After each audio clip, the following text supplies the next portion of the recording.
and welcome to this album with me, William Han. It's the podcast where each episode, a guest and I are going to deep dive an album of their choice. It could be any artist, any genre, any year. And we are going to discuss their songs, their shows, the artwork. But what I really want to know is where my guests first heard the album and the emotional attachment they have to the record. Who knows? We might even have a bit of a laugh while doing it. Well, today, I'm joined by the best thing to come out of Dalston since my mate Georgie's legendary house parties of the 2010s. And the only man I've ever met whose family tree is more complicated than my own. He has an unmatched expertise in Roman numerals, and he puts the indie into Indian. These are his words, by the way. I should make that clear. They are his words. He's a comedian. He's a writer. He's an actor. He's the mastermind behind the weirdest / best bit of TV I've seen on the BBC in years. And throughout this August, he'll be putting his mental and physical health through incredible strain at this year's Edinburgh Fringe, where he will undoubtedly leave a cultural mark on the festival that will serve him for years to come. Zona, it's Rajiv Karia! Yes! Finally, an introduction that it captures my excellence. Thank you. Such incredibly kind words. You're very welcome. And very well researched. There was an error there, wasn't there, though? A misplaced piece of geography. No, that's not true. I'm out of Dalston, as in to the present day. Present day Dalston? Yeah. But we were discussing off mic. Origins. The fact is, I might be one of the first people you've had on this podcast who is from the ends. Tell me more. I'm from the same place. Oh, actually, I'm from Hillingdon. Where are you? Well, yeah. So basically, I sort of grew up in Ruislip until I was about 14, 15. Out of nowhere, my dad has gone from working at the Great Trade Centre, the car giant it's called now. Oh, yeah. Yeah, he's a car salesman. And he's gone, kids, I've got news. We're moving to the countryside. We've gone, fucking hell, wow. And he goes, and not just that, we're going to live in a pub. That lasted about 6 months. The downfall of my father's second marriage began to fall apart. So He's an ideasman, is my dad. Yeah, big dreams. Loves a wedding, hates a marriage. That's what we say about Yogi. And so yeah, and then basically that whole sort of year and a half of my life was quite disastrous at 14, 15, 16. And then I moved back with my mum in Hillingdon. Okay, excellent. So and not to brilliant. dox a former address of hers, but Grosvenor Crescent, if you know. That's a great road. What a road. It is a great road. road. That's a very important road in Hillingdon law, if you ask me. What a shape. Oh, yeah. The curve on that. Yeah. So it's sexual. So tell me more about your Hillingdon roots, please, Rajiv. So I'm proud Hillingdon boy. I've got a big aerial image of Uxbridge in my flat. You can take Really? Okay. Yeah. You can take the boy out of Uxbridge, except no, you can't. I grew up in Hillingdon, and I think you and I. So I was sort of after you invited me to the podcast, I was like, I remember this guy a little bit, but we never knew each other. And then I did a bit of tracing back, and I think one of the biggest connections that we have is that I worked at Trinity for 2 years. Here we go. And I think anyone I met at Trinity also knew you. This is absolutely true. Also, I went to Bishop's Holt School, Yep. where the music tech was Michael Smith. And did you know him? I know Michael Smith very well. I was even just a couple of weeks back at Glastonbury. There you go. There's all the connections. Absolutely chewed off in ways you could never imagine. Well, I think when I knew him, he was the music tech at my school, and we were doing music GCSE. Class. I remember he used to talk a lot about the band he was in. This was before 12 Dirty Bullets. This was the Models. The Models. Yeah. Yeah, I remember talking to him a lot about that. Rajiv, this is the dream guest. I didn't know I was going down this avenue so soon. This is class. Genuinely, I know, I'm ready for this podcast. Wow. I've been training for years. We are in good hands today. So what was you doing at Trinity? Was you in bands and stuff? Were you just behind the bar? No, I was behind the bar. Yeah. In uni holidays. Thank you for all the drinks over the years. Oh, Rajiv. my pleasure. And honestly, best job ever. Yeah. I was there for like 2 years in the uni holidays. And I used to come back from uni, and my dad would be like, "Are you going to go back to that job?" And I was like, "Yeah, I love it." And he was like, "You get in at 5 a.m. and then you sleep all day." So sorry about keeping you up, Rajiv. But it was great. I fucking loved it. I don't get back there anywhere near as much as I'd like, but I'm always raving about it to people. It's a special little thing, though. It really is. It's quite incongruous like composed as opposed to everything else that's happening in Harrow or that entire borough. It's a little pocket of chaos and madness and freedom and fucking expressionism. Am I being too poetic? No, I think you're totally right. Yeah. Because I worked there for 2 years and I never saw like ill spirit. Like at that age, you go to clubs and late night bars and stuff, and you'd always see like fights and things breaking out, but never at Trinity. Trinity, the vibe was always different. People, it brought something out in people. And then obviously, the music side of it, it's like it is a bit of a North London institution. Yeah, like, absolutely. Especially with the scene that we're going to be talking about. Sure. Yeah, it's so there's the Trinity connection. Mad. I actually lived 30 seconds walk from Trinity for 2 years. Oh, nice. Didn't get a lot of sleep back then, Rajiv. I was going to say, mind you were just telling like, you know what, I'm spending all this money on buses. I should just move right to this place. Let's cut the middleman here, yeah. Bad choice. Let me tell you, some of the fucking things that happened in that flat. I remember I used to work shift work at the airport. So I used to get up at 3:30 in the morning to start work at 5. I used to see you guys on the bus. Right. I used to get the bus out of Trinity. The Trinity would shut at 3. We'd be cleaning up till 4. I used to take the night bus. Yeah, 140. The 140. And it'd just be full of people going to work, going to work at the airport. Yeah. I was one of them. Oh man. I wasn't very chatty at I mean, 4 in the morning. That's all right. Nobody else was either. Yeah. But I remember one time I'd gone to leave the house and I've opened the door and my friend Frank is passed out outside my flat. So he's got through the main doors, got up the lifts and got there, which itself is an achievement. Fuck knows how he did that. But he was passed out in front of my flat and I thought, I've just not got the mental capacity for this, fucking hell. Anyway, apparently he got chased by someone that lives there, like about 2 hours later when the rest of the world woke up. But then when I got home that day, he snapped his key inside my door, trying to open it with his own house key. So you hadn't like given him a key? God no, that's the last thing I want. Yeah. Jesus. and then I had to fork out for a locksmith to come and fucking sort the key out. Oh, that is the worst. It was a bad day, man. Obviously, after an early shift, you just want to go to bed and oh god.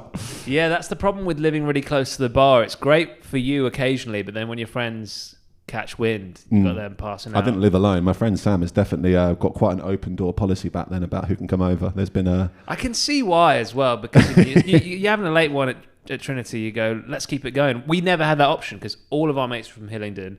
I was working at Trinity. I was going out there a lot. Sure. And might as well get paid to do it, right? Well, that's kind of what happened. And like Carly, who used to DJ there, she sorted me out of the job, which was great. But whenever our friends would go there, it'd be great, and you'd be there till 2-3 in the morning, and then it'd be like, right, time for the migration home. An hour on the night bus, worth it. All time well spent. We could talk about Trinity for hours, but should we talk a bit about you instead, Rajiv? Yeah. What's the vibe? What are you up to nowadays? You seem like a busy man that's taking things up a notch recently. I'm busy, thanks for the shout out to Zoners. I co-wrote with my brilliant co-writer Ish. We wrote a short film for the BBC this year, comedy. Like it's kind of like I guess you'd call it like a sitcom pilot, but it's a 15-minute short film which came out on iPlayer this year, which was great. Congratulations, man. If anybody's watching this, you can watch it. It's called Zoners. Please watch it. Just watch it. I think it's really funny. So I've been busy with that, which is great. And then I'm also working on a new stand-up show for Edinburgh this year. It's called Man Alive! ! That's an important detail. Absolutely. I'm really excited to be doing that. Like it's going to be a really exciting show with lots of stupid stuff in it. It's going to be really great to get back at the Fringe and share it with people. So I'm kind of really busy with those two things at the moment, but not too busy to make an appearance on an important podcast. Very grateful for your time, Rajiv. Tell me more about the show. So it is a bit of a sort of life update show. It's been 3 years since my last hour, and it's kind of filling in the gaps of what I've been up to since. I mean, one of the biggest steps is I got married. Big step. Congrats, man. Pow. Yeah. And then, but then it's also like filling in the background as well. And it's also just lots of funny observational stand-up, you know? It's just, one of the funnest things about doing the Fringe is that you get to perform for like 55 minutes, which you don't really do outside of, unless you're doing your own tours and stuff. Sure. Have you done that before? You done your own tours before? No. Maybe in a couple of years, hopefully. But it's just so fun to be able to like tell a story every day, and it goes good, and then it goes badly, and it changes and it evolves, and the experience of it is there's nothing like it. It's such an amazing creative experience, and you get to share it with people, and then if you're lucky, they enjoy it. So Really looking forward to that. It's just so wild hearing someone talk so positively about the Fringe. Most people go, fucking hell, I got there and this went wrong and fucking it's horrible, it's full of cancer. Well, this is the problem. Everyone sort of likes to slate it. And it's just like, but no one's making you go, right? No one's making you. You could just have a regular job if you liked. And they're like, no, I don't want to go. Yeah, it's the classic comedian. Like, oh, it's such a drag. Don't you work an hour a day when you're up there? Yeah.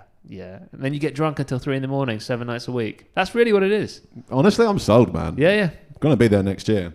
Should we talk a bit more about Zoners? Yeah, please, let's. Zoners is it's a comedy about two brothers called Samir and Nikhil, and about what happens when Samir, who's now sleeping on his younger brother Nikhil's sofa, despite the fact that Samir is the older brother, he's the fuck around. Yeah. And then drinks a mysterious bottle of milk that he finds. It wasn't in the flat. It was actually the neighbour's package. Then they realise that it belongs to their psycho neighbour Ivan. It's incredibly rare Armenian milk, and they have to scour London to try and find an appropriate replacement for it before he finds out. And boy, do they scour. Yeah, some good scouring. About 6 minutes into it, my wife just looked at me and gone, "This is fucking mental, isn't it?" I've gone, yeah, proper, isn't it? Yeah, when we started toying with this idea, we were like, "This is feeling nuts. They're probably going to say no to this one," and then they were like, "No, this is our favourite." And then we just got to keep it going. And what was really cool is everyone we worked with, like the production and the directors, they just completely got the vision. Everyone down to like cool. The everyone in the crew was amazing. Our production designer, who like there's a scene where they go into this woman's flat and it's basically a museum to soft drinks. So mad, honestly. Honestly, our production designers, they just made that from nothing. Yeah. They just, some of the props were complete. They had built themselves. They'd ordered all of these mad bottles and cans from everywhere. I just couldn't believe, this thing had been in our heads and suddenly it was real. Yeah. And yeah, it was really nuts to have the dream come to life like that. Yeah. But such a short sort of show like it is, it's only 15 minutes to probably say as well. It's beautifully shot and it looks gorgeous. So were the BBC quite supportive and funding it and sort of... Yeah, we've been really lucky. I think we kind of... these things tend to have small budgets, but our crew, I think they really managed to... They knew that it was a big priority for it to look really good. It just kind of fits the tone of the show. Even if you just read the script, you'd know that this kind of needs to look right. We need to get these locations right, and it's quite an urban show. It's all about Where is it filmed? In East London, was it? We actually filmed it in West London. Did you? Yeah. We filmed it in White City and Park Royal and Acton. But it's kind of about that kind of urban adventures that you go on, and side quests. Yeah, side quests. Which often are associated with being on the piss and stuff. But I just think anybody who lives in a big city, and I'm distinguishing cities in that a lot of this is actually not about being in a car. I think people who don't live in the city, sure, they go on side quests and shit. But if you've got a car, the sense of adventure is always a little different. Whereas when you're in the city, you're like, right, if we missed this anything bus, could happen. We're gonna have to run. Yeah, and just it's just a bit of a weird adventure. So that's what the show is supposed to represent. This kind of the rabbit holes that you get yourself into, especially because it starts at the episode.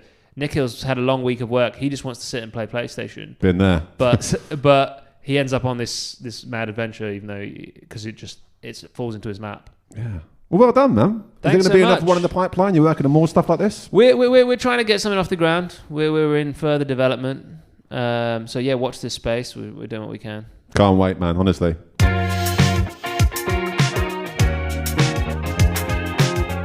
So before we get into today's album, what's your sort of vibe musically? What sort of stuff do you gravitate towards? Well, I think the album that we're choosing today is probably a good central place to start for kind of my music origins, I guess. It is definitely indie rock. It's definitely a lot of stuff that was big in that kind of, I hate saying the term indie sleaze because it's retcon. It has become part of the lexicon now, though, I know, but indie sleaze. Basically, I think that was such an important time for me. And then since then, obviously, newer things as well as they come in, if they sort of take my interest. But I feel like what I'm doing more and more is actually working backwards now. I feel like in the last couple of years, I'll be doing a lot of listening to stuff from the 70s, 80s, and 90s, being like, oh, I've always heard of that band. Maybe I'll try and unpack them. a band that I'd heard of years and years ago, and then it's always incredibly satisfying when you've got a band that like you only knew one song of theirs. Yeah. And then you finally go, oh, you know what, let's listen to the whole big album. And you're like, these guys are incredible. Welcome to the podcast, brother. This is what it's all about. It's about like going back, and because there's just also, if it stood the test of time, there's a fucking reason for it. Yeah. That's kind of what my perspective has started to be. Like, I'm like, a lot of new stuff. I'm like, oh yeah, great, but let's see if you're still talking about it in 5 years. Maybe I'll give it a listen. Yeah. Before we get into today's album, should we give an honourable shout out to the album? Well, one of the 2 albums you suggested. Oh yeah. Which was the silver medal one. The silver medal album, which we're not talking about today, was Who Killed the Zootons by the Zootons. Yeah. Pretty good album. Oh, great album. Fucking class. Yeah, they were a really special band to me. Yeah. There weren't really many other bands of the time who kind of were doing the same thing. Like they sort of sounded like, I guess they were influenced by like Captain Beefheart and things like that. I know a lot about Captain Beefheart. I mean, I'm dig into, sure, like we were saying, these old names you hear about. And it's fucking dope. I think it's one. But basically, I feel like the name. No, it wasn't Beefheart. It was the Magic Band. The name Zooton comes from something in the Magic Band. Oh, is that so? I didn't know that. Yeah, okay. So, but like, I don't know what it is about their music, but it's like, it doesn't sound like the Cribs. It doesn't sound like the Detectives. I mean, Havana Gang Bros. That's called Havana Gang Bros? Yeah. It sounds fucking mental. Yeah, it was slightly different, but it was also quite pubby and approachable and accessible and stuff. Despite being weird at the same time. And it's, I think I actually got really lucky. After I really liked the Zootons back then, they broke up, never got to see him, and they reunited. And last year, Glastonbury, 11:30 a.m. on a Sunday, wasn't it? Yeah, and they were fantastic. Yeah, I was gutted to miss them. They were like, it's like no time has passed. They sound just as good. You wouldn't think that they're like doing basically a 20-year anniversary. Yeah. And I would thoroughly recommend seeing them when you can. Yeah, that last album of theirs was great, wasn't it? Yeah. Yeah, I think they've put out a string of really good material. Like, I think certain bands. I'm fascinated by different band breakups, especially band from that era, because the most there's always a story. but often the story is incredibly buried. But the most common version of the breakup is just a simple fade away. You know, so many bands where there was no big statement, that just suddenly one tour finished and they never came back. That was a lot of them. But the Zootons, they got dropped off their label. They were on a major label, and I think they did an album and it didn't do so well, and they got dropped off the major label. And then a few months later, they were like, right, we're calling it. Wow. And I always think when that happens, I'm like, oh, it's a shame. And obviously, like, if it's sometimes that's just the nudge you need. If the band is already getting a bit tired, you're already there mentally, I think, aren't they? And I think if they'd carried on, I think they probably would have become a bit of a legacy band, which I think they kind of are now. But then there's so many years where they weren't releasing music. Yeah, good band, great band. Enough about the silver place band. Shall we get on to the gold placed? That's right. This week on this album, this is "Falling Off the Lavender Bridge" by Lightspeed Champion. Expertly done, Rajiv. That was good work. So, Falling Off the Lavender Bridge is the debut album from musical polymath Dev Hynes and is considered an indie folk masterpiece by a generation of ironic bow tie wearing millennials. Not iconic, ironic. Lavender, as I've chosen to abbreviate it to, was released in 2008 to unfairly lukewarm reviews from most media outlets, with the exception of NME, who correctly gave it a 9 out of 10. The album marks one of the biggest musical U-turns in indie history and saw Dev transition from the noise rock of his previous band, Test Icicles. Remember them? Oh, yeah. To the vulnerable twee indie folk found on Lavender. It's basically the reverse of Bob Dylan going electric, except this featured madder headwear and, of course, red cardigans. Oh, man, I'm just imagining Bob Dylan coming out on stage when he went electric but playing Test Icicles music. Ooh, there's an image. They'd be right to boo. Oof. The album was released on Domino and was recorded in Nebraska, in America, with Mike Mogis, and featured musicians such as Emmy the Great, members of Tilly and the Wall, and The Faint. The album's impact was minimal. And after the failure of the second Lightspeed Champion album, Dev stepped away from all music-related endeavours and has rarely been cited in public since 2009. Only joking. Dev went on to launch the genre-bending Blood Orange and has worked with...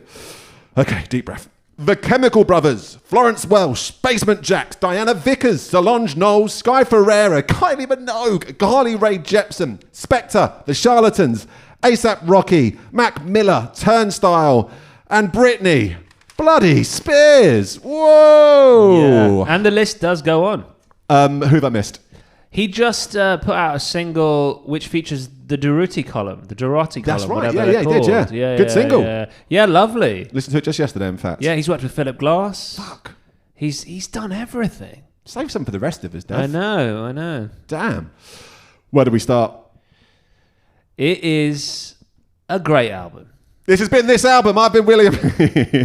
So come on, what made you gravitate more towards this album than any other album in existence? So I made a long list. I take this seriously. If anyone out there is considering booking me for their podcast in the future, know that I do the homework. I take my podcast seriously. You did take quite a while to get back to me. I took a while to get back to you because yeah. I didn't want to go lightly. I mean, there's easier ones I could have gone for. I could have said, let's do Is This It? Let's do Silent Alarm. I think everyone's not afraid to do them. They seem too obvious, yeah. They just felt a little obvious. And I thought also a lot of it has been said. Yes. And I thought, let's go for something... What I really like is when you listen to a podcast like this one, and Jake Farrell, great comedian and a mate of mine, he came on and talked about real estate, and I never really got into real estate, but it was really nice to hear him talk passionately about a band that was kind of on the scene, but a part of it that I didn't access. Right. So I was familiar with the scene, I was familiar with the time, but he was talking passionately about a record, and I found that almost more interesting than I think I would if he was talking about a record that I knew about. I was worried with the episode. I worried there wasn't much to say about that album About real in that estate. era. Yeah, but I was proven wrong. Jake was a great company. We got a lot out of him. So what memories and moments do you attach to this album? All right, so it was around 2007, 2008. Whatever you call it, indie sleaze. I was heavily guided by The Enemy. That Guilty was as charged, mate. Welcome to the podcast. It was. I don't know. I feel like the stranglehold it had. It was, which is weird because there were other music magazines, Which one is good? but we just weren't interested. And it's funny you said that about Lightspeed Champion, the album not being well reviewed anywhere else, because I think the only reason I would have become aware of it is because I kind of missed Test Icicle's first Yeah, album. same. Yeah, I wasn't that into it. And then they put Dev Hynes on the cover of The Enemy, and they were like, "He's back," and I was like, "Okay, who's this guy?" And it was that they were championing it. They decided that they believed it was really good, and they were pushing for it. And so it was.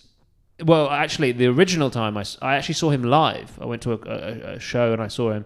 And where was that? Where'd you see him? I saw him at a festival in Shoreditch Park. I was there. 1, 2, 3, 4 festival. 1, 2, 3, 4 festival. Yeah. That's I was correct. there, baby. What a day! What a day, man. Yeah, They don't make them like that anymore, do they? it was the first ever gig I went to ever. Really? Imagine that being your first ever day. It was crazy. Now, I'm trying to remember now. There was one in 2007 and one in 2008. Did he play the 08 one? This would have been 07. But he could have played both, to be honest. Yeah, that's what I'm thinking. I can't, yeah. The reason I asked this, because in 07, it was a free festival. It was literally free. So I went that year for sure. The lineup was crazy. Oh, I can tell you who the lineup was. Hit me with it. Dev Hynes. And in his Yes. band is Florence Welch. Yes. She also played later that day, doing Florence and the Machine. The reason I went is because the headline act was, and this is mad, even for them, this is mad that they did this. And I don't mean mad in a wow, what a huge name. I mean, like, what an odd choice of headliner. The headliner was Harmar Superstar. Yes, it was. Featuring Featuring Fab Moretti from The Strokes, Yes, which it is was. why I went. It was so weird. I can remember being there, watching Harmar Superstar, who, I can't even explain what Harmar Superstar is. You He's don't just a need to. really weird dude. But, like, watching him accompanied by just a drummer. Yeah. And it was really just because I think he probably was friends with Fab Moretti and was like, hey, I'm going to do this show in London. Do you want to come? You know what it screams of? It screams of 4 a.m. in the kitchen, passing some drugs around. And so I got the show booked in London, Fab. Do you fancy it? And he's like, but I'm just the like, we can't have just me and you. And he's like, Nothing. This can no, work. no, we This can can. definitely work. Yeah. And I think that that's what, I mean, there was also a few like other bands who I think were posting about it. But I was like, I've got to go to this. I was like, it's free. I dragged along a friend who, like, I really didn't know that well. He was just the only guy who was keen to go. and we had the most insane day. Same. It's honestly like one of like the best, most fun days of my life. It's just imprinted on me. We saw the Paddingtons that day. We saw a band called Dogs, if you remember them. I remember the name. I don't think I saw them. Yeah, quite similar to the Paddingtons, actually. We saw a band called Shy Child, if you remember them. I remember watching. I was in the crowd at the front for Shy, because I think it was Paddington, Shy Child, then Harmar, all on the main stage. Yeah. Fucking missed the noise. Well, the fun thing is, this might be a post. I was like looking up 1, 2, 3, 4 yesterday to try and do some research for the festival, and I found a few Flickr pages. Great. And I found a picture of me. No way. In where is it? There. Yeah, there I am. That's me. There's the crowd, and there I am. Yes, you are. Yeah, I couldn't believe it. That is class, man. Well done. So 2007, Rajiv, what was the vibe? What was you looking like? What was you dressing like? Who was you hanging out with? Your boy had discovered indie, and he was wearing it on his sleeve. Yes. We're cut from the same cloth. We really are. It was my waistcoat year. But then to be fair, my waistcoat year did go ahead into 2008 as well. It was a good time. Thank you. It was a good time. You could you know what? I actually look back at my fashion choices from the time, and I don't really have that many big regrets. I think some people who really steered into it, they were like, I don't know. You look back at pictures. Maybe it's just because a lot of it's on its way back. A lot of that era of clothing will be back in about 2-3 years, and also because it's like our special time. Yes. But it's bit not rose tinted. It's not like a humiliating time for fashion. Yeah. It's kind of just like skinny jeans, top button done up on a shirt. Yeah. Like, it's not that out there. Even the people who are being a bit more out there, for reference, you can look up the music video, Being a Dickhead's Cool. That'll give you an image of what we're trying to... Yeah. But even those guys, it was... Anyway, the thing is, you're only young once as well. True. If you're going to dress like a square your entire life, then like, what sort of life is that, you know? Yeah. It was the indie uniform. It was. I was discovering gigs, and that was the very first one. I'd been That's planning a really to go good to first gig, man. It was crazy. You must have felt invincible. Honestly, that day. I think it technically might have been the first time I've ever been drunk, because Wow. we were 15 and we got there and we were like, right, what are we going to do? And they're like, I can't get... We just went to like an off license. They served us, and then we got like some wine and we just put it through the fence, because obviously it was just a park. Well, look, this is the funny thing you mentioned it. Right? I was going to mention this. My mate Matty, he a Trinity legend, by the way. Oh yeah. He was so put out by the fact it was a free festival, but you had to buy beer in there. He literally nicked a bottle of whiskey from behind the bar. That's what that guy's like. Fuck it, it's a free festival. Fuck him. Not really in the spirit of things, Matty. That's such a funny way to look at it, because it's just a bit like... That's like it's a free festival. It's a free festival. Oh, they're charging. That's how they get you on the beers. You're like, yeah, it's your first time leaving the house, man. What's going on? People from New York to come and perform for us. The least we can do is... Great day. You mentioned the fashion side of things. How important has like the imagery and fashion around Dev and this album been for you? I mean, it was very significant at the time. I remember discovering for the first time, I mean, he just kind of had this sort of twee indie boy thing, but he had his own spin on it. Yes. And I think there was a lot of people who were like, listen, they were like, oh, I'm not like cool or laddie enough to dress like a member of the Paddingtons. But they were like, I can dress like this guy. Yeah. And I think as a result, this whole aesthetic became really popular, because you could be kind of like a hard boy, ex-townie indie type lad, or you could be like a soft boy type. But you could both kind of wear this kind of thing, and you weren't going to look like a faker or anything, even though obviously you were. I mean, I definitely made friends from wearing a cardigan very similar to that, like a red Lacoste cardigan. Like one of my best mates now, Bully, if you're listening, one of the first things they said to me was, that cardigan is fucking class. There you go. And like, you know, that's how you found your tribe. Building friendships. This is it. Cardigan. I miss the cardigan era every day. I really do. Mainly because it's the best way to stay slightly warm without overheating. Yeah. In this country, you know, those spring months. Cardies. The early autumn I mean, months. I've been back in the cardigan era for some years now. You're in Cardigan City? Yeah. What's it like there? It's wonderful. Toasty. It's not too hot. It's not Toasty too just warm. around there. But yeah, you know, he brought in, I'm sure that everyone was doing it, but I feel like he kind of was like got the credit for things like the big fluffy hat. Remember the big furry hat, whatever they were called? They're called big furry hats, I think. Yeah. And then before you know it, they were everywhere. Yeah. I had one, and they were great, practical. That was great. You leaving the house in one of those, Mum's like, okay, good, glad to see you staying warm. But this is the thing. In my mind, 2006 and 2007, it was summer for 2 years. Have I got this wrong? No, I hear you. I don't really have any memories of the winter of 2000. It was a jacketless couple of years. Well, it's just like, you know what it was? Is the scene was going on. So like those summers probably blur together.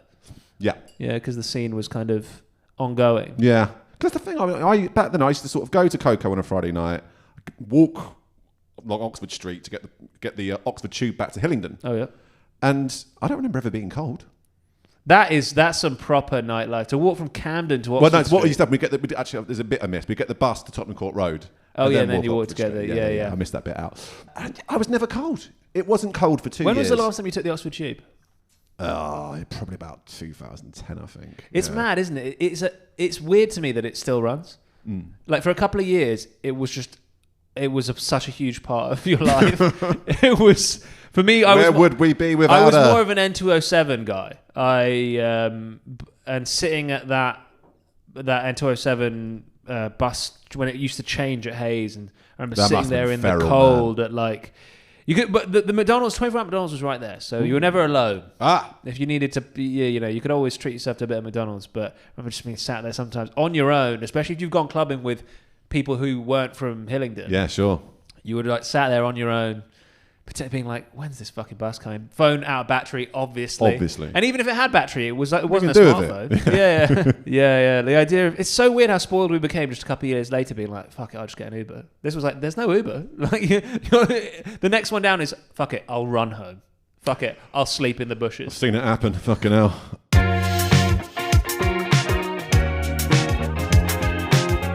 I think you're sort of touching it a bit there, but what do you reckon made Dev stand out to the other people of that sort of indie scene? I mean, there was definitely the enemy, their narrative. They were like, this guy was in a dance punk band that were like a real hot ticket and were kind of like considered a moment, but weren't really. They were kind of like, I don't know whether they were considered a joke or whether they weren't respected, but when they broke up, they started gaining this respect. That's probably what happened, I think. Yeah, I think they were laughed at a bit more while they were active.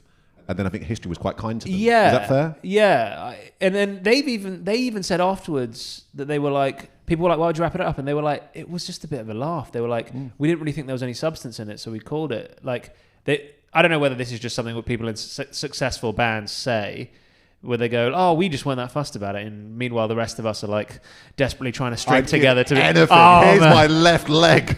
Let me join on keyboards, please. I'll drive the van. Like it was just mad to me that like you'd be on the, let's face it, on top of the world as what we saw them as, and they'd be like, oh, we're gonna leave it, and then off he went. But like it's a sign of a real creative to go. I don't want to rest on my laurels. I don't want to look backwards for a second. He had like big ideas. He was obviously never has he? He's never looked back. I would have never thought. Do you think this guy was going to be the guy? I know. Like this guy who just announced a new album, which everyone's going crazy for. Yeah. This guy who's basically been one of the most, like, kind of, I'd say underrated yet significant figures of music of the 2010s. Perfectly put. This guy had a lot of power and a lot of influence. Meanwhile, he's sort of comparable guys of that era. So King Charles, the original King Charles, the singer, or like Emmy the Great, who he sang on this with. I mean, Florence is different. Florence, obviously, but Florence was huge even before he'd stopped being Lightspeed Champion. Yeah. She for her, this whole era was actually incredibly temporary. Almost, wasn't it? Yeah. But like the fact that he was able to adjust and keep moving and keep making amazing stuff. And completely reinvent himself. I remember when he kind of retired the Lightspeed Champion title, I was thinking is this what's just going to keep happening? Is he going to have a new name every 3 years and a new idea? I didn't really think there'd be much future in the Blood Orange thing, but then there you go. Yeah. But yeah, the decision, the creative decision to come back, I think it was the first time I'd ever seen anyone do that. And that interests you. That does pique your interest. He wasn't just another singer-songwriter. He looked different. It was like significant for me as a person of color as well, because like there were people of color in the indie scene. There were performers of color. It wasn't as white dominated as a scene as I think people have since made out. There were performers of color, but he was like this urban black kid from like Ilford who was singing like folk music like Conroe Burst and Bright Eyes, and that was like a combo that no one had seen. I guess even just hearing you say that out loud, it does give the impression of you can fucking do anything. That's what was really cool about it. He was kind of, and also the stuff he was talking about kind of was a bit more relevant. I feel like a lot of bands at the time, they sang about stuff that you didn't really necessarily relate to. Obviously, those bands singing about like getting drunk in the clubs and stuff, and the pubs, and those guys would. It was relevant for a bit, but I was often too young for that. I wasn't really in the clubs and pubs yet. So the Arctic Monkeys being like talking about swapping jumpers, I was like, "What are you talking about?" But with him, it was kind of quite like angsty. He's talking about he's got a reference in it to Mango Frascata, which is a drink from Costa, and going to the Genesis to watch Thor 3, and it's stuff about PlayStation and combos and stuff. Yeah. And it was a bit like, I know these reference points. Yeah. I get this. He wasn't being like, whatever the opposite of dumbing it down is. He wasn't making it too smart and stuff. Yeah. To kind of make it sound like cooler. He was just singing about real shit. Yeah. In a kind of angst that really spoke to me as a sort of teenager who lived in the suburbs, who wasn't doing much, Yeah. And I think that's one of the reasons why this album is lyrically unique for sure. I can't think of many other artists who've made an album like this, where it's like, it's folky, it's got great influence from like folk, but it's also not completely bending the genre like some anti-folk stuff, like where it's like you've gone so far you're not really folk anymore. Kind of finds a nice place in it. Songs are lovely, like the songwriting of it is really lovely as well. It's and as a result I go back to it, like I was going to ask. I go back to it yearly, I'd say. Yeah.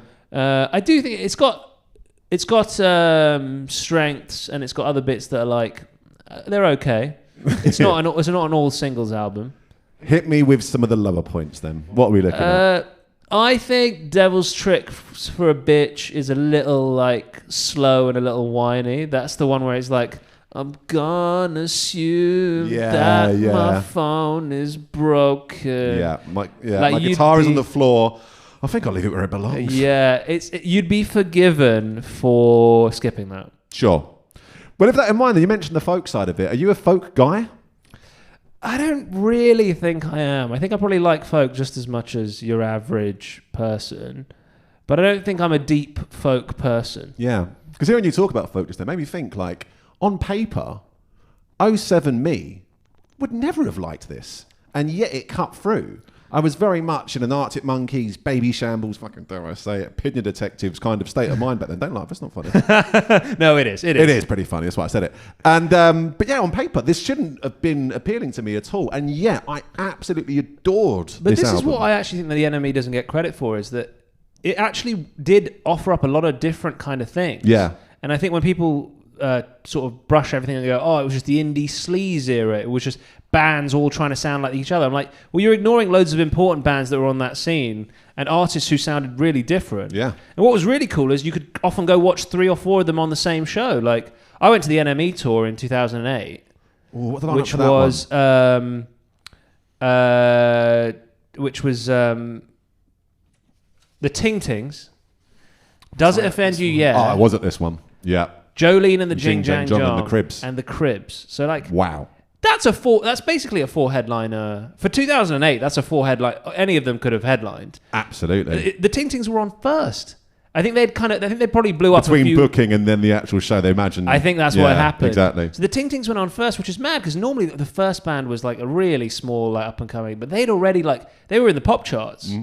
And then you had Does It Offend You? Yeah, who were excellent. They killed it. Talk about a band, a fucking album to go back to. I've not heard the album for a long time, but the singles are great. Oh, it is a great album to go back to because it's almost like they're all singles. And if you can, especially you consider it dance punk, so you could put it in conversations with The Rapture or LCD Sound System. Yeah. It's a lot more rampant and fun than some bits of an LCD album. Sometimes there are points in an LCD album where you're like, we're 9 minutes into this track, James. Come on, James. Come on. Yeah. We get it. The beats are on repeat. It's fine. Yeah.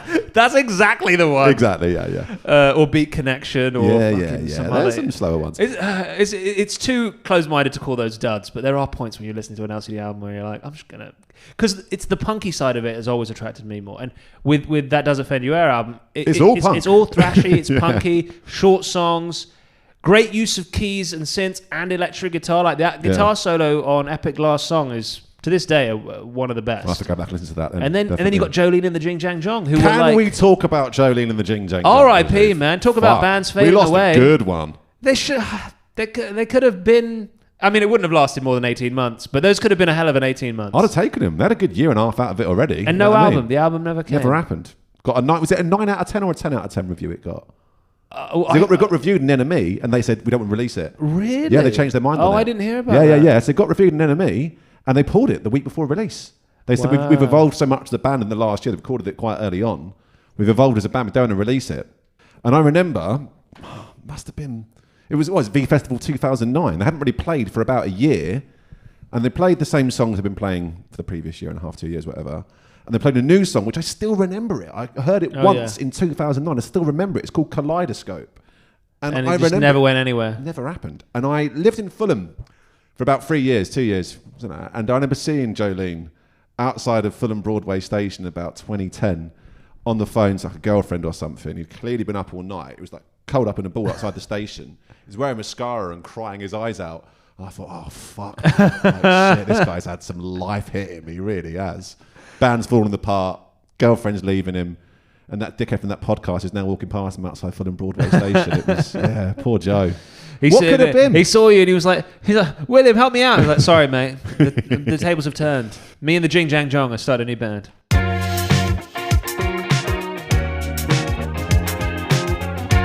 I thought it might be a bit of fun. I've listed the NME albums of the year 2008.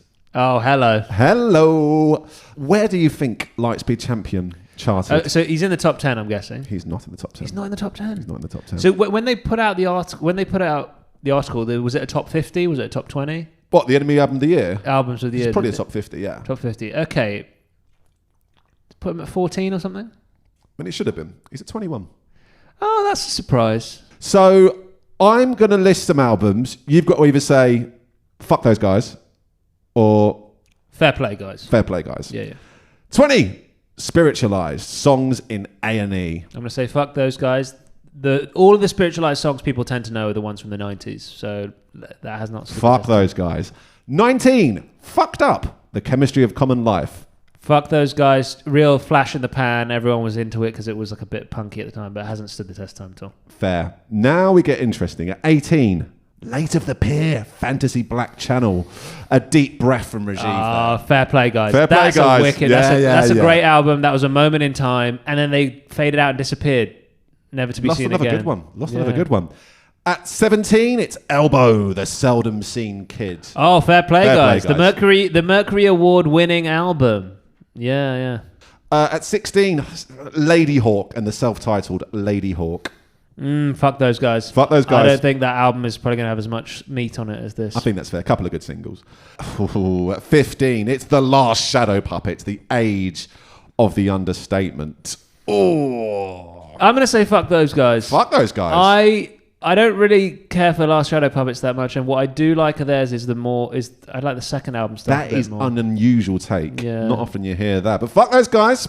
14, Laura Marling, Alas, I Cannot Swim. Oh, fair play, guys. Fair play, Talk guys. about that was a very significant... I'm more folk than I think I am. That's the thing, because there was a lot of it in that time, and you don't realise it. Because it just came in, it was part and parcel with the rest of it. Yeah. But there was a indie folk scene for 18 months. And it's pretty good. Yeah. Fucking hell. Here we go again. At 13, Fleet Foxes with the self-titled Fleet Foxes. Fuck those guys. Fuck those guys. At number 12, Crystal Castles with Crystal Castles. Fuck those guys. Fuck those guys. He's a bad dude. He's cancelled, and man. Fuck that guy. I did see them. You saw that him? year. And even at the time, I didn't quite get what everyone else was getting. I was going to ask this. You're a couple of years younger than me. I thought you'd been right in the pocket for Crystal Castles. I was a little bit too old for it. It just sounded a bit too much noise, not enough noise rock, in my opinion. I think they were sounding so similar to your Battles or your Later the Pier, but there was just a quality element missing, in my opinion. I think that's fair. Visually, stunning. But very cool. 11. I don't think I know this one. Neon with Stainless Style. I remember the name Neon, but that's it. 11th best album of the year, apparently. Maybe we should check that those out. guys. Fuck those guys, though. They should know where. Like, also, this is the NME all over back then. January, this guy is on the cover, and they're like, he's with a 9 out of 10 album. But come December, they've forgotten, and they're all crazy for Neon. You should release your albums later in the year. Is that what you're saying? That's what a lot of people say. Right. They say that you got a better chance of getting on year-end lists. Do they carry much weight still in 2025, do you reckon? What, year-end lists? Yeah. I think they carry more. I think your chance becoming a sort of... Because that's when most people read about music. Albums of the year. I've not listened to a fucking thing all year. What should I listen to? Yeah, I guess that makes sense, yeah. Number 10. One of the fucking albums. Sorry to get you there, sorry. Number 10, it's Friendly Fires with the self-titled Friendly Fires. Fair play, guys. What a year, man. Fucking hell. Incredible album, incredible band, came out of nowhere. Like, turned a whole generation of indie pub boys onto shaking their hips, shaking their ass. It was, it's such a good record. Good Trinity memories. Oh, yeah. Man, what a year. Number 9. You sat down. You are sat down. It's Kings of Leon with Only by the Night. Oh, fuck those guys. Fuck those guys. No, that album... The NME should have slated that album. I don't know why they didn't. They because sell copies of the NME. That's why you can't slate them. But it was just such a... Regardless of selling out, regardless of whatever your opinion on Sex on Fire is, it was significantly more boring than the first 3 records. They should have gone, this is a step. They should have gone, this is a misstep. And it shouldn't have been on any of those lists. Number 8. It's a good album. Fucking hell. It's Mystery Jets with 21.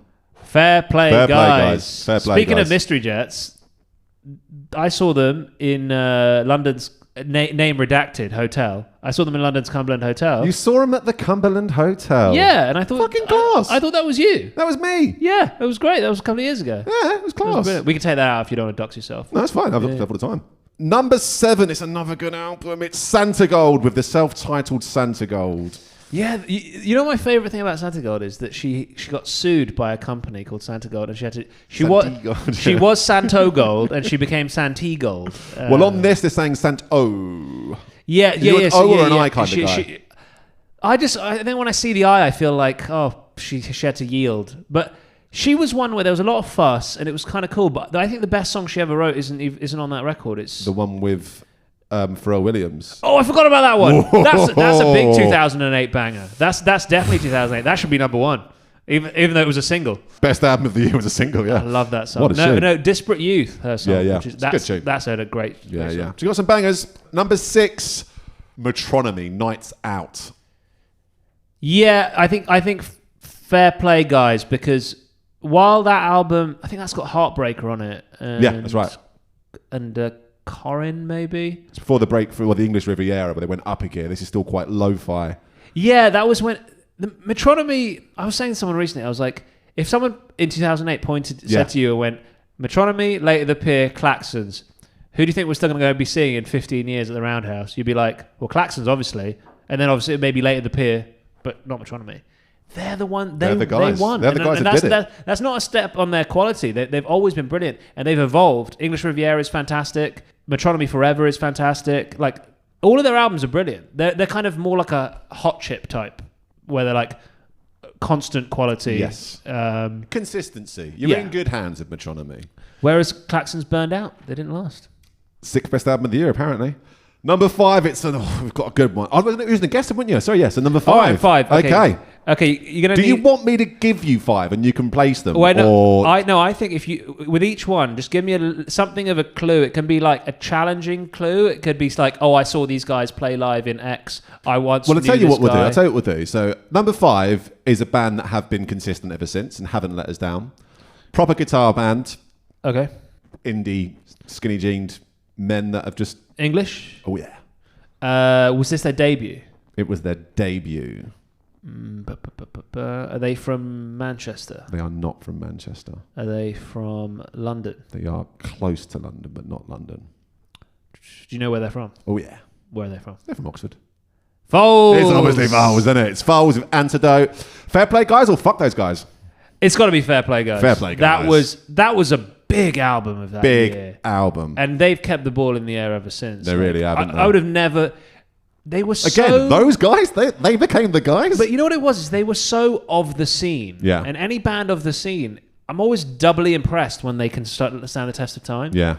And they just kept coming back, and that second album was kind of an even bigger hit than the first, and then their fifth and sixth ones were massive, and now they kind of play like stadiums and stuff sometimes, and it's just like, I'd have never seen that coming when I was watching them play at 229, and they wouldn't face the audience, they would face each other. Do you remember that? Well, one of my big claims to fame is that they played my mate's house party in North London. There's That video is footage of me nuts. in like 2007, I guess, and they're just like playing to about 30 people in this fucking packed They got bedroom. really into that, didn't they? Because there's like either that, they did that on Skins, and I think they were just like, oh, we're going to play house parties. Because it's just the fucking coolest thing in the world, isn't fun, it? isn't it? Imagine being in a band being like, we're going to play a there house is, now I party. think about it, there is an air of privilege about that, though, isn't there? Like, we don't need to get paid to do this. Don't worry, just come play your house party. Don't worry about it. Yeah. But I mean, when I was in a band, if someone had said, would you want to play our house party? We'd be like, fuck Yes, yeah. obviously. Yeah. I don't need any fucking money. Just Obviously. Number 4, again, a band that's endured. Really, really strong debut, but this time, the other side of the ocean. Okay. Vampire Weekend.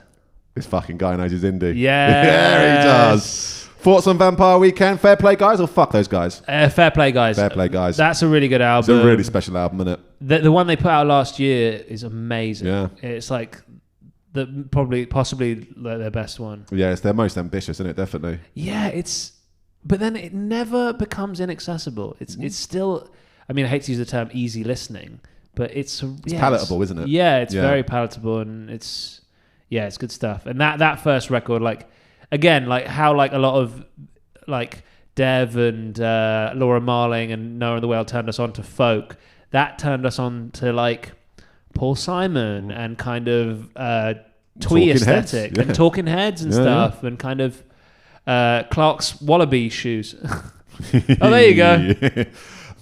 Good album, good band. Now going to a band who have not endured, I don't think. I've slagged this band off quite a few times on this podcast. Okay, right. They're a band that got a lot. I want you to tell me some of the things that some of the disparaging things you said about them, and I'll try and... They don't have to be detail-filled, but I want to see if I can, just from the particular vitriol, if I can work backwards. Well, I feel it's what I've said before on this podcast. They're a band that got a lot more attention in the NME than they ever deserved. Okay.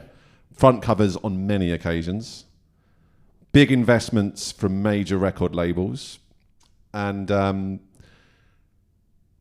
particularly uncharismatic, I'd say. They're a miserable bunch of fuckers. Las Vegas. Las Vegas, isn't it? Yes! This guy knows his stuff. I was about to say Gallows. And then we said miserable fuckers. I was like, Las Vegas.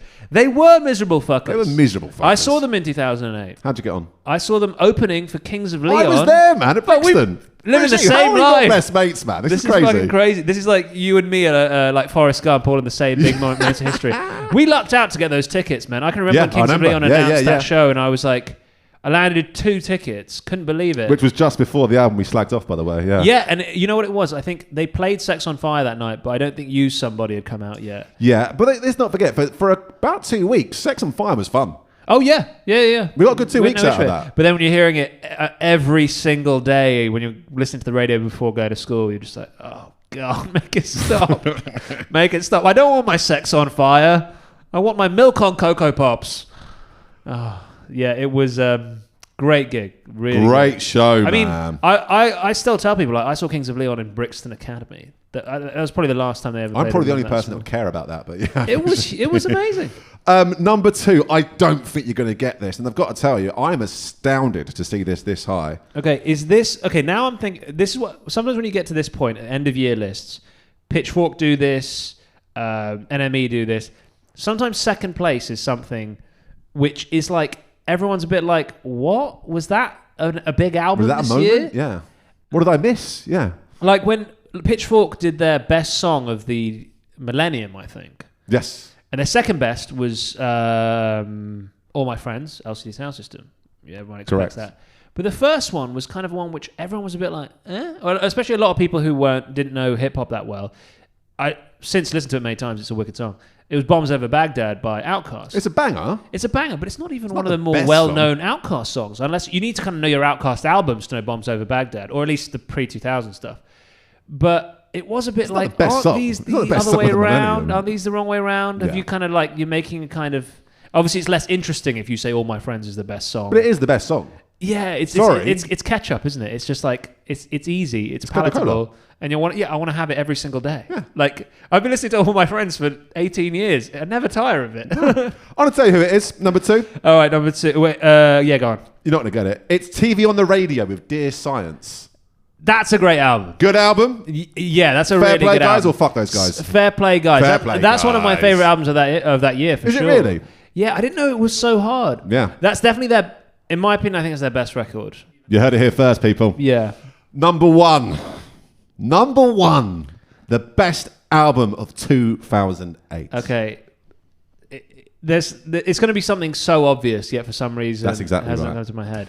What I will say is very strong singles on this album, and it's quite widely considered to not be a great album, but have some fucking stonking singles on it. Okay. Is it a debut? It's a debut album in 2008. It's a debut in 2008. Oh, I know exactly what it is. Yeah, he does. And you're completely right. The singles are unbelievable, and the album is a bit like, what are we doing here? Do you want to sing the riff with me?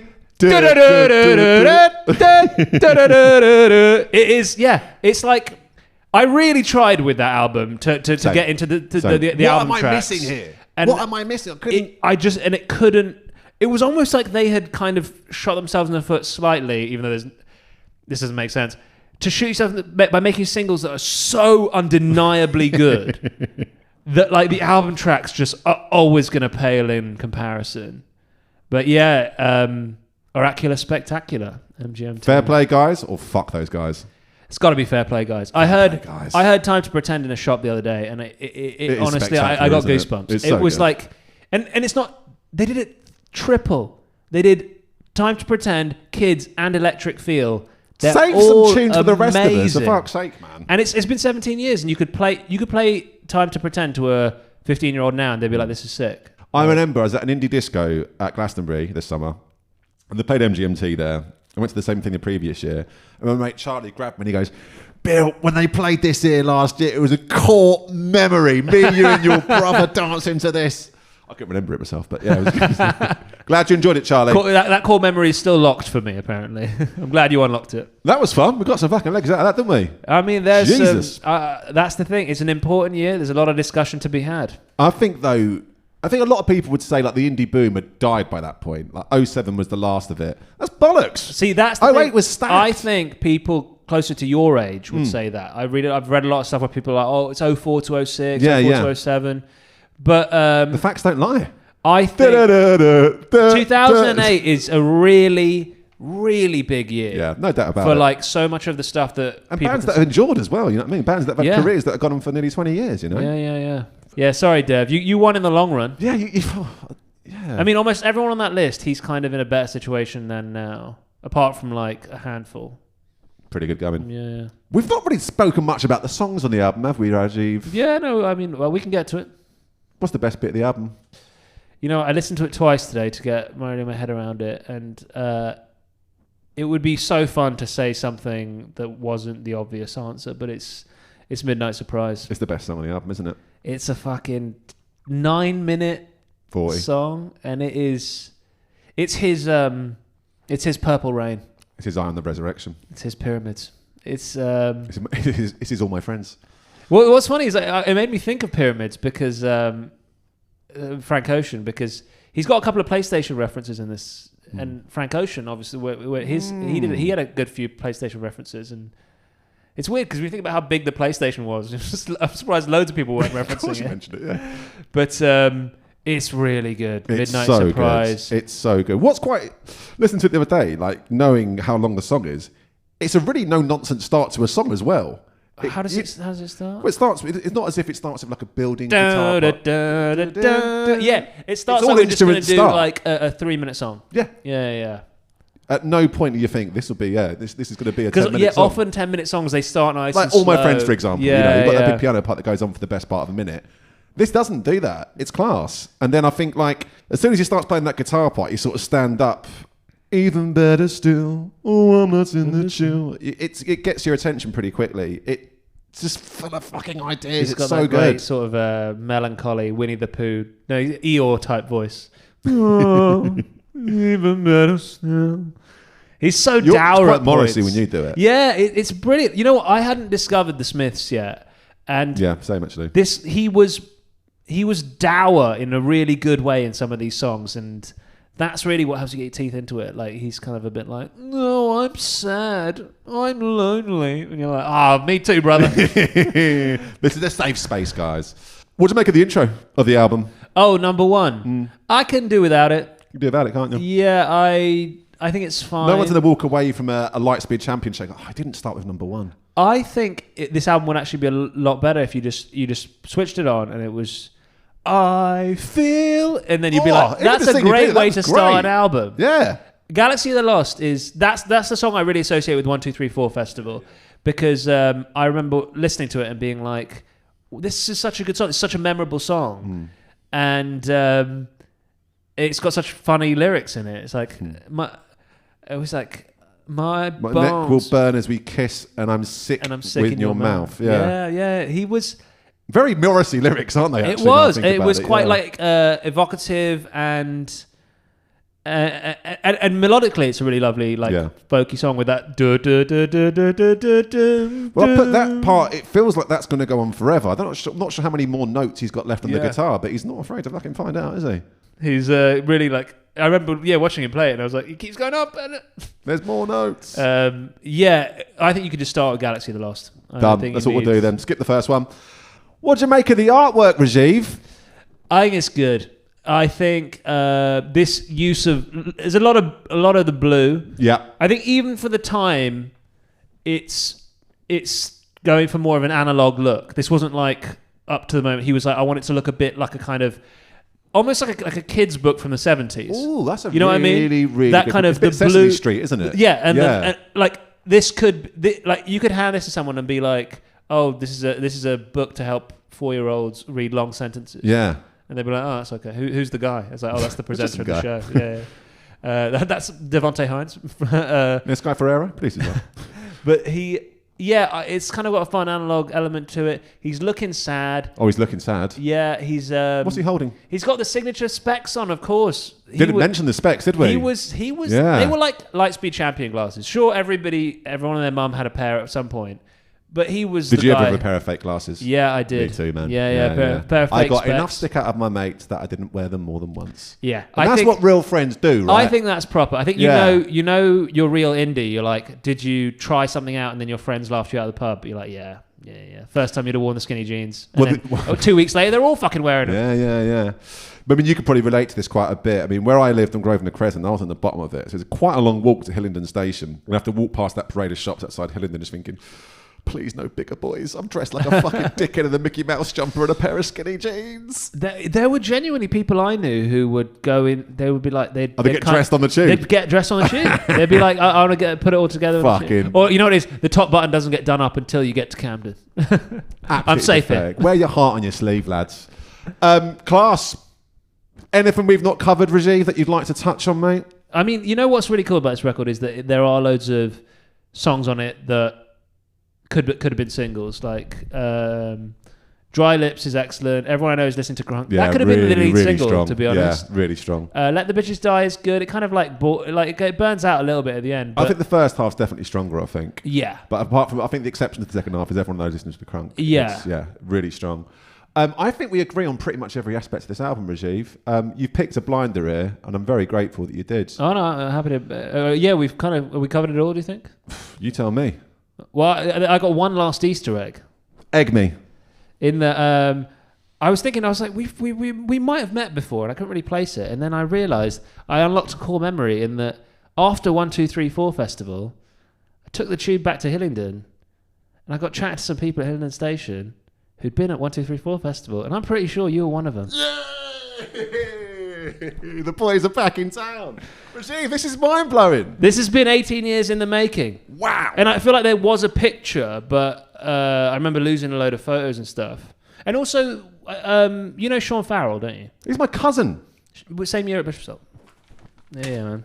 Fuck, Rajiv, It's all bro. connected. It's all connected. That is wild. How you doing, Sean? I haven't seen you in a while. Hope you're doing well. I saw him on Saturday. He's a good boy. He's my cousin, so his birthday tomorrow, actually. Happy birthday. Happy Sean. birthday, Sean.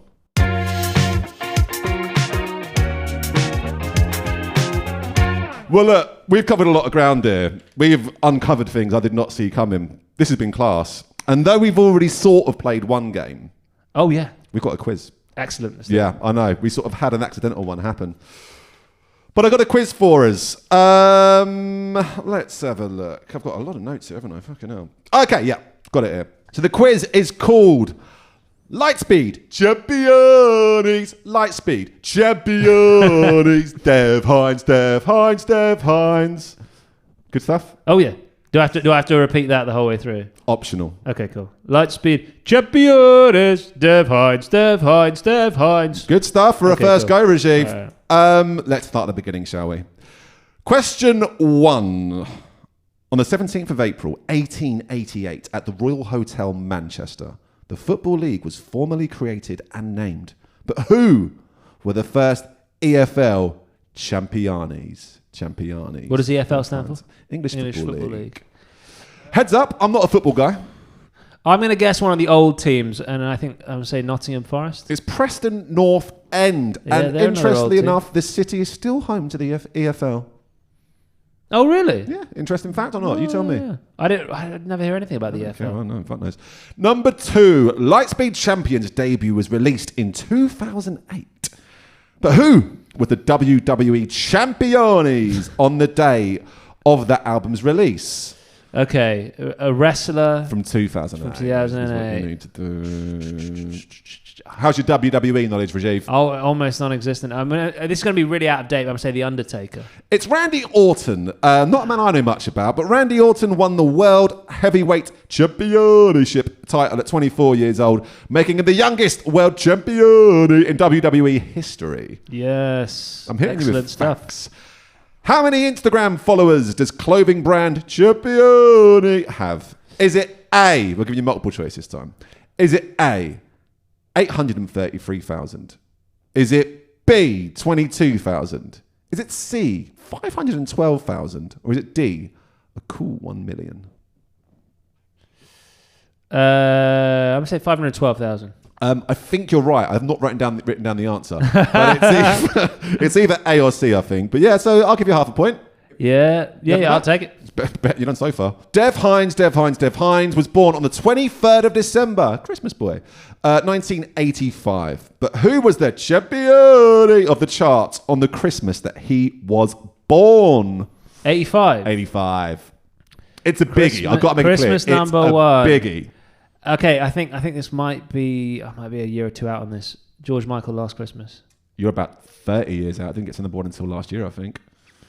Oh, really? Did it not? I'm sure that's the case, yeah. Almost certain. Oh, okay. I'll give you another go. In the ballpark with George Michael or Wham or anything? Well, this song kept it off number 1, if I'm not mistaken. Oh, Big song. was it another spin of Do They Know It's Christmas? It's Did They Know It's Christmas? Oh, right, yeah. For some reason, I thought it was 84. 85. Yeah. Unless it went to Christmas number 1 twice. That's what it could have, yeah. May well have done. Number 5. Question 5. I'm sorry I ignored you. Why won't you help me?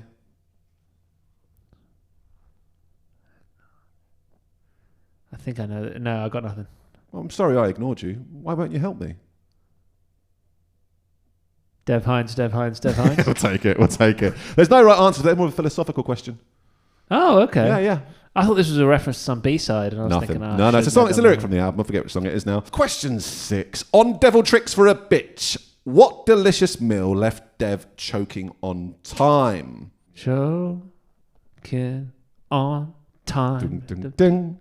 Dun, dun, dun, dun. Half a bowl of cereal. Half a bowl of Yes. cereal. There it is. No denying that 1 point.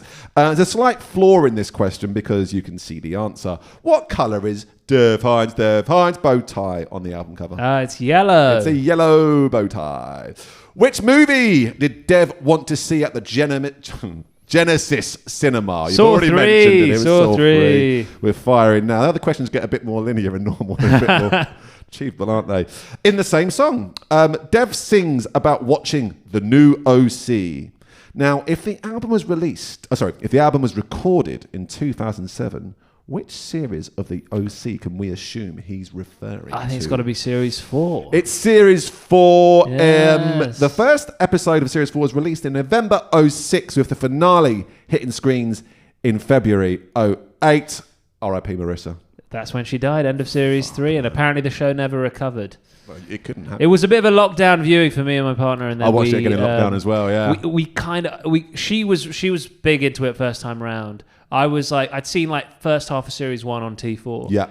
And I did enjoy the rewatch, but as we got into Series 3, it was really hard to You keep got going further than with me. I it. got halfway through Series 2, and I thought... Yeah, there was a real quality dwindling, and it was... Good stuff. The good stuff on that is good, though, man. Yeah, I really enjoyed the first series. Good show. It's a good show. They don't make them like Dev that Hines anymore. approved. Yeah, I mean, He got Series 4 he got to. Incredible. Yeah, I wonder if he... No, he would have never gone to the soundtrack. He wasn't really that type of thing. Too cool for it. Yeah, I think maybe if it had gone a couple more years, he might have done an appearance on it. Yeah, they weren't ready for test icicles in the OC, were No. they? One last one. You got one more in your regime? Yeah, let's do it. Come on, let's get this over with. What is the average time? It's a science question now. What is the average time it takes sunlight to travel from the surface of the sun to the Earth? Light speed. Is it A, ages? Is it B, not that long? Is it C, 8 minutes, 17 seconds, or is it D, a trick question because the sun is a star and I cannot see? Take me, galaxy. Good stuff? All of the above. All of the above. It's incorrect. There's only one right answer. It's 8 minutes, 17 seconds. Wow. We have got into it, haven't we? Oh, yeah. Fuck me. Wow. This is important academic research we're doing here. Speak for yourself. That was all me. People want to know about this. Yeah. Well, look, Rajiv, it's been a right I'm the et laugh. al. I'm like, you're the one doing all the work, and I'm just et al. You're yes-anding, and I appreciate that. This is your chance to plug what's coming up. Where can people stay in touch with you and watch your work? Please watch Zoners on BBC iPlayer. Also, you can come and see me at the Edinburgh Fringe. Or if you know people are going to the Edinburgh Fringe, please send them my way. The show is called Man Alive. It's on at 9:25 PR. Exclamation mark. Don't you forget that exclamation mark. Otherwise, it'll be a different show. It's on at 9:25 every day, apart from the 15th, at the Pleasance Courtyard in the room Bunker 2. I would love to see you there. And if you've come from this podcast, come say hi afterwards. I'm very friendly. Yeah, please do. And then once I'm back, I'll be doing shows in London, and who knows, maybe a little tour. We shall see. Can't wait, man. I'll be all over it. Yeah, it's been an honour to be here. Thank you, Rajiv. I've been William Han. He's been Rajiv Karia. He's been Lightspeed Champion. And this has been this album.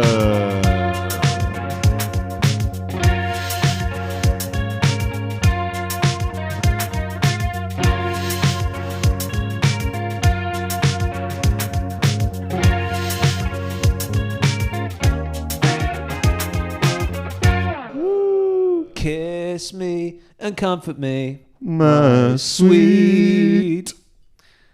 That's fun. You could fade that out if you need to, if you don't want to get flagged on YouTube or whatever.